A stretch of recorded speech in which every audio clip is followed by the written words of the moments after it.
Hello, welcome to our Field of Dreams homestead. Please like and subscribe. That helps our channel to grow. And today I am again going to do, it's called the Every Bit Counts Challenge. Every day we need to dehydrate or preserve something. Whether you're canning it, dehydrating it, water glassing. Maybe you find a good sale at the store on meat and you cut it all up and you put it in the freezer. And today I'm gonna take you along. We're gonna be dehydrating and finishing up the green beans that I blanched yesterday. So I hope you enjoy. So come along.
Oops.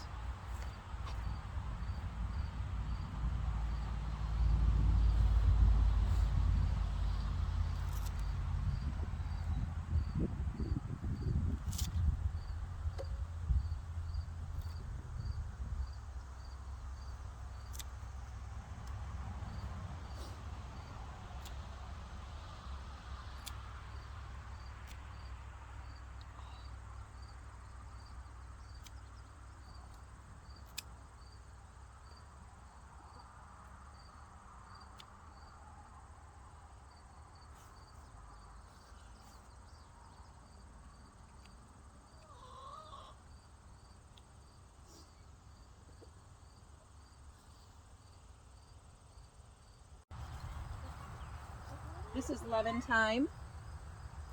This is chives. And I'm going to harvest some of this lemon thyme today. And I think I might, well, we'll have plenty of green onions coming up.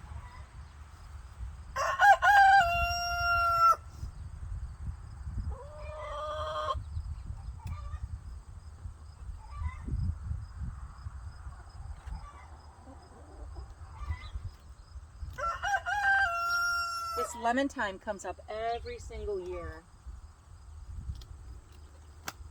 And it grows like in this hot mess. But boy, does it smell delicious.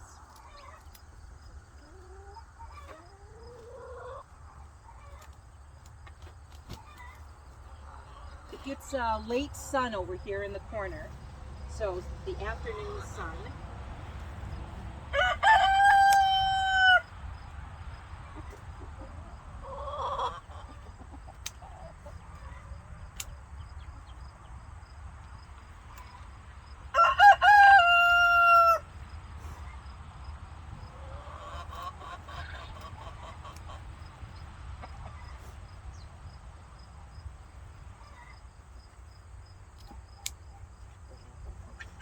That should be enough for today.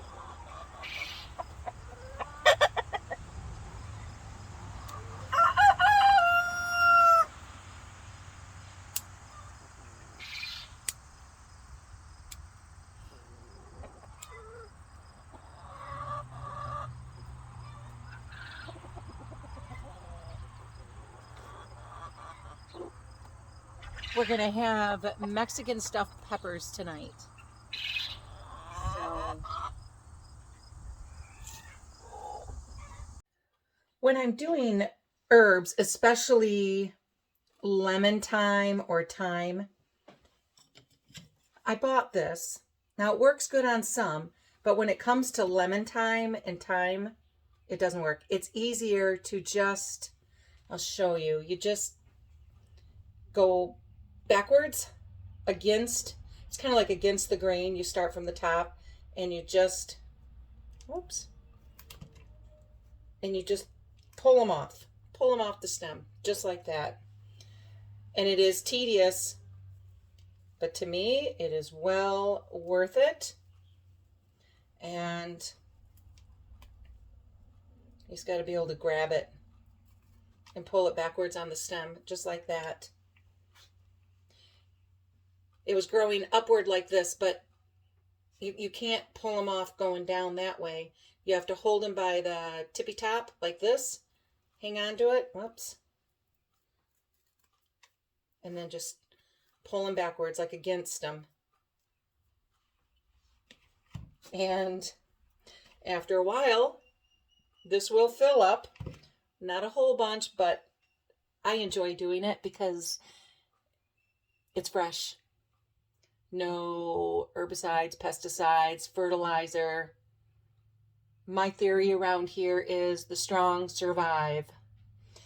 Now, when I do dehydrate these little leaves, I can't put them on, I'll show you. For my big dehydrator, I have one of these, but the holes are still too big for it. And let me grab this here. You can see this is way too big as well. So I have a smaller dehydrator, and this solid tray came with it.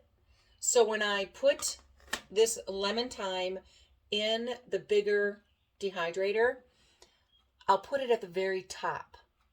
That way the air can flow up. It'll come through this hole. It'll still dry it, but not fall through.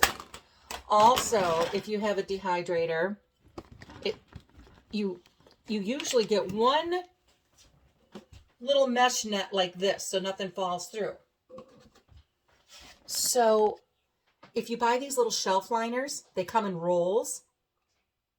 You just cut them to fit your dehydrator. This one fits my smaller one, but I'm going to use this today and my bigger one. I need to buy more shelf liners.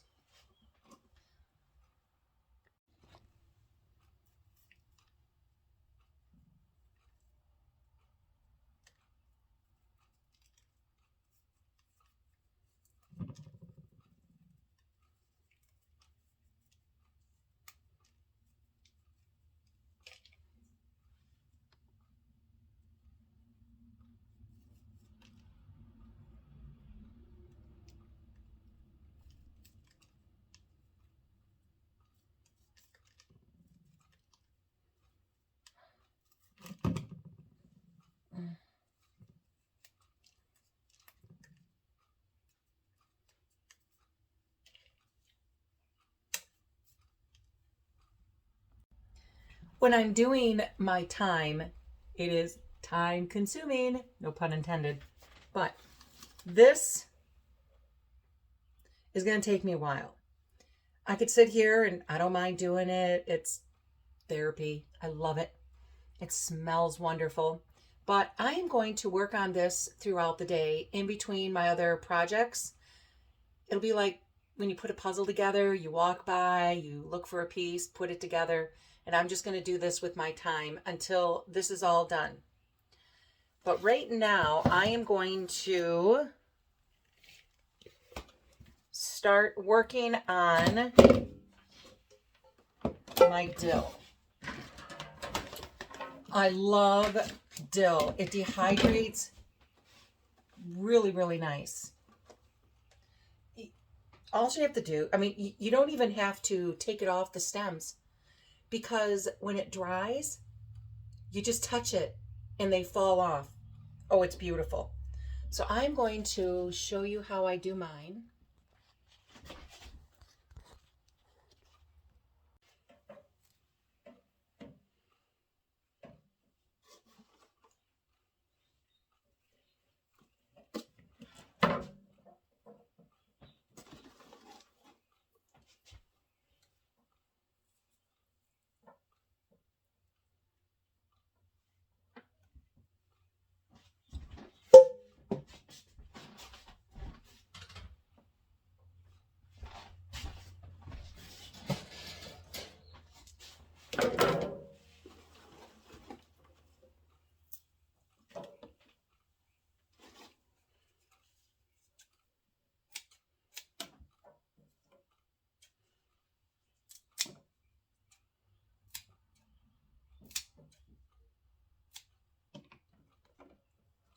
I'm cutting off some of the thicker branches.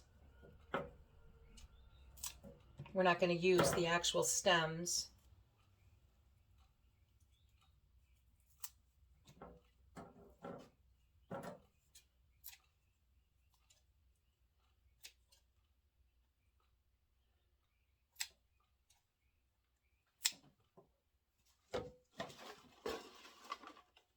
I always say, if there was only a scratch and sniff, if there was a scratch and sniff button, oh my goodness, if I could just bring you into my home right now.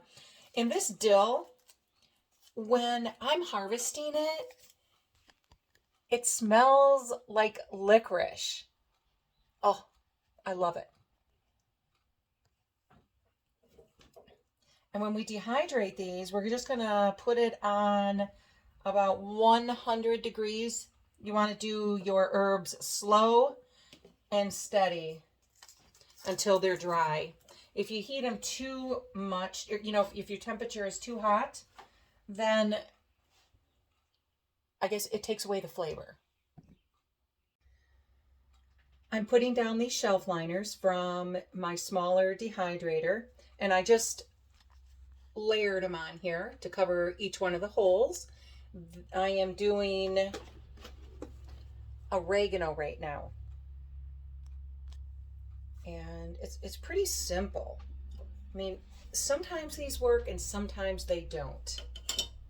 So I am just going to hang on to it and just take the leaves off of it. It's pretty simple. Pretty simple. And again, it smells like oregano, fresh oregano. It is fresh oregano. Tell me down below how you like to dry your herbs. I've done them to where I have tied them up in bundles, but you have to make sure that they're not all bundled up too tightly, otherwise they will mold. I have, when I've tied them up in the past, I put them in a darker place, a closet.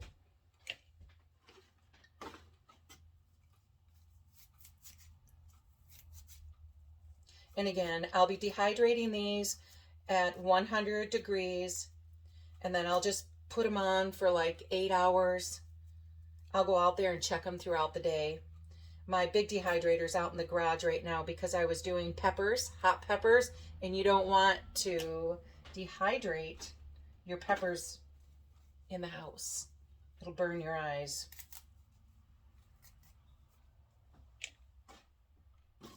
Okay, so this is the oregano. Not a whole bunch, but it's a start. And I am doing that. It's called Every Bit Counts Challenge. Every day, just go out and pick some herbs. If you don't have a dehydrator, tie them, hang them somewhere. You're preserving something. Every bit counts. Maybe you want to water glass eggs, or how about scrambling them up and putting them into little tins, freezing them that way. I always want to preserve as many eggs as I can, because if something happened to our flock, something took it all out. I mean, we do our best to make sure it's predator proof, but things happen, and I want to make sure I have enough eggs to get along, to be able to use for as long as I can. I do not want to buy any in the store. Of course, I wouldn't buy them in the store. I'd find a local egg dealer. That's for sure. When Jeff and I go out to eat, which is very rare anymore, it's usually a breakfast, and we just want to take our fresh eggs in and hand them to the cook. Say, we will pay the same price. Just use our eggs in the meal. But, all right, so this is the oregano. Now I'm going to do the parsley. Parsley here is going to be pretty easy. I didn't pick that much. I didn't grow much parsley this year. Well, actually, I did. I tried, and a lot of it didn't come up. So next year, I have a better plan. I know for sure I will be starting my seeds indoors. And I will be much more organized than I was this last year. I just felt like by the time I wanted to put them under grow lights and seed them in the house, it was too late. I thought I might as well just throw them outside, which I did. And for the most part, most of the garden came up. And now for the parsley, I am just setting them on here. I'm not taking the little leaves off, because when this dries, I'll be able to crunch it kind of like the dill, and then the leaves will just fall off. I wish I could do that to the lemon thyme, but it is very tedious to take out the stems. I'd rather do it before and just be done. So this stuff, all my parsley, the lemon thyme, and the dill will all go in the dehydrator first, and later on in the day, eventually the thyme will go in. And who knows, it might not go in until tomorrow. That's okay. But it's something that I'm going to continuously work on. And I cut this flower off the basil. Remember, when your basil starts to flower, cut them off down below. Because if it flowers, it'll start to go bitter. And also, it won't start to spread out. When it bolts, it kind of stops growing, and then you don't get that bushy, big plant effect. And they can bolt and flower on you like a cucumber grows overnight. So you have to be on top of it every day. And if you're not, you just cut them off when you see it, and you just use what you can use. All right, we're going to go put this in the dehydrator. Come on with me.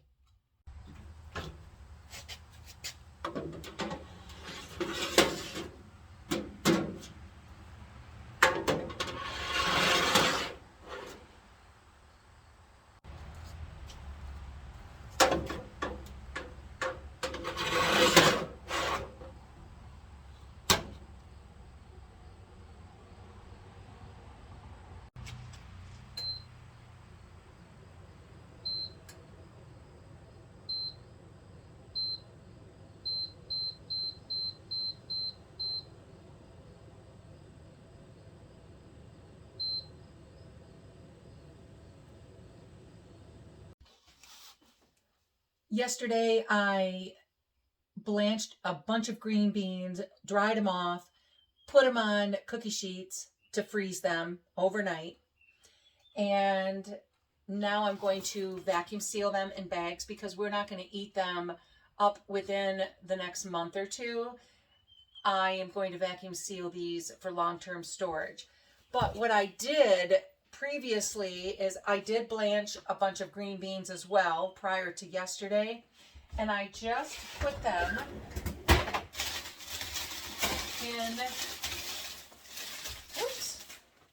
in my freezer bags, because we're going to eat these within the next couple months, and then I don't have to worry about using the vacuum sealer bags. So that makes it really nice. And you always want to make sure that you mark and date every bag. Never think you're going to remember it all. Doesn't matter how good your memory is. You'll be looking at that and go, was that green bean from this year or last year? So I sealed the one end of the bag. I labeled it. I have this little thing I do, B, circle it, and then put beans and the date. And now I'm just gonna simply fill. These are my frozen green beans I just brought in from the freezer. I have another very large tray out there, and I will just fill each one.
I'm very pleased with the turnout of the green beans. I just got done vacuum sealing 11 bags, which will each bag will feed 2 to 3 people at a dinner.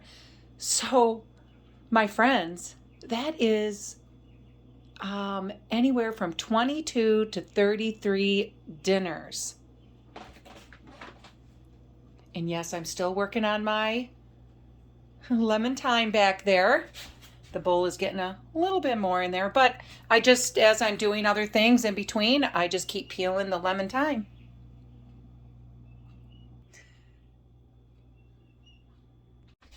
Today was a day that I had to finish up a lot of, I'm going to call it loose ends. I had green beans that I blanched yesterday that I had in the garage freezer. I had these sweet Italian peppers. I had to get more herbs going in the dehydrator. I still have a half a bushel of green beans that I picked yesterday, but Jeff and I will sit down, watch TV, and snap the ends like we're stringing popcorn and cranberries at Christmas time. Let's see, what else did I do? Oh, I'm making a Mexican stuffed green pepper tonight. It's for the first time. I haven't tried it yet. Sounds pretty delicious. In the comments below, tell me how you like to stuff your green peppers. I'm not a real big fan of stuffed peppers, but I thought, oh, the Mexican sounded good. It was a pound of sirloin,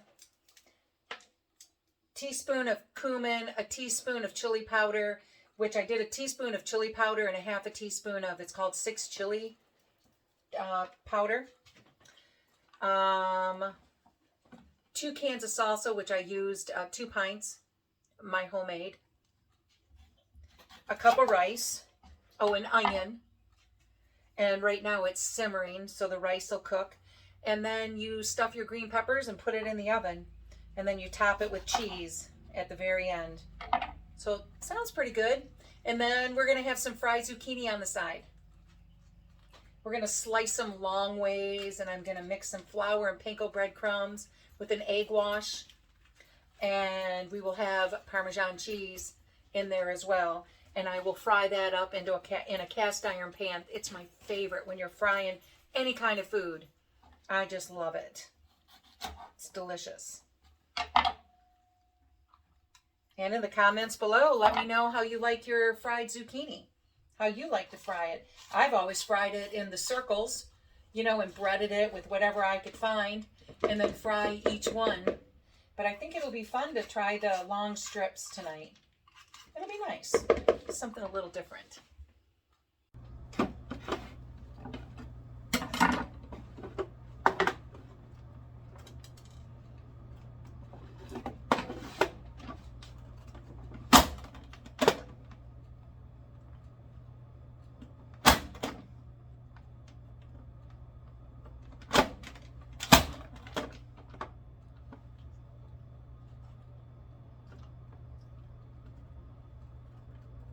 You always want to put the inside down because the blades are sharp. If you do it this way, it doesn't see the outside skin. You want to put the inside down and it'll just slide right through the blades a lot easier. This tool is the best tool I've ever had. I have half the power in my left arm, so it saves my left arm.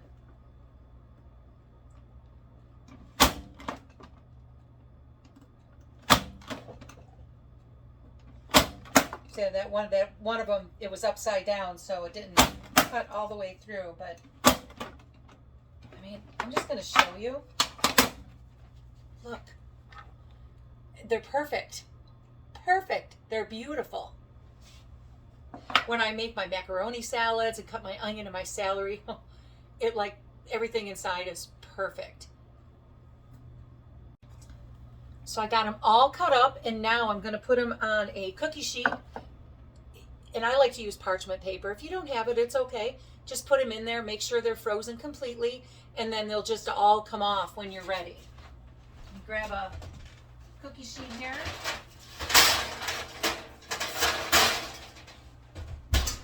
I already have them. I reused some of my parchment paper that I had my green beans on from earlier. No reason to get a new parchment paper. It's all clean.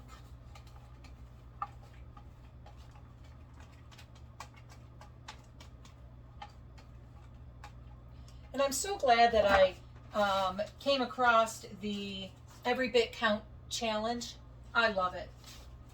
it motivates me a little bit more to get a little bit more done every day. Today was a big day, and today's Friday. So I'm trying to catch up. I need to harvest beets tomorrow. I'm not quite sure if I'm going to be able to pull them out of the ground. I have to make sure when you pull them out that I have the time to boil them and take the skins off and, process them and can them. So we shall see. Never pull out anything too early. If you're not sure, leave it in the ground a couple more days. I do go to bed a lot earlier during this time of year, so I can get up earlier, get out to the garden before the heat sets in. I have a couple more days. I just picked green beans last night, so I'll pick them again this Sunday. I've been picking them every other day, but I'm going to go until Sunday. I'm going to pick them on Sunday. You can see how little some of these are, but some are nice size growing. But the rest of them, since they've been in the ground the last couple weeks, they've gotten a lot bigger. It's the first time that I've ever grown onions. I've grown chives and green onions before, but never the bigger onions. And I'm looking forward to trying to preserve them throughout the winter as long as we can. And I figure, well, if I don't have the proper storage or the place to store them in, and they're not, faring too well through the winter, I will dice them up and freeze them so they won't go bad.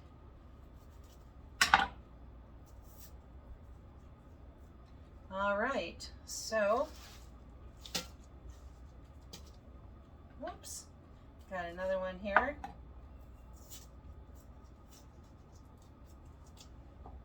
All right, so we got them all cleaned up.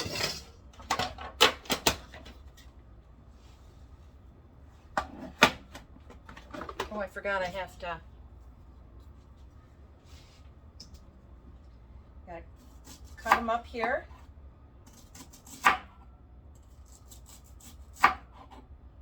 Now I could use my mandolin to do that, but I don't have very many, so we're just going to do it this way.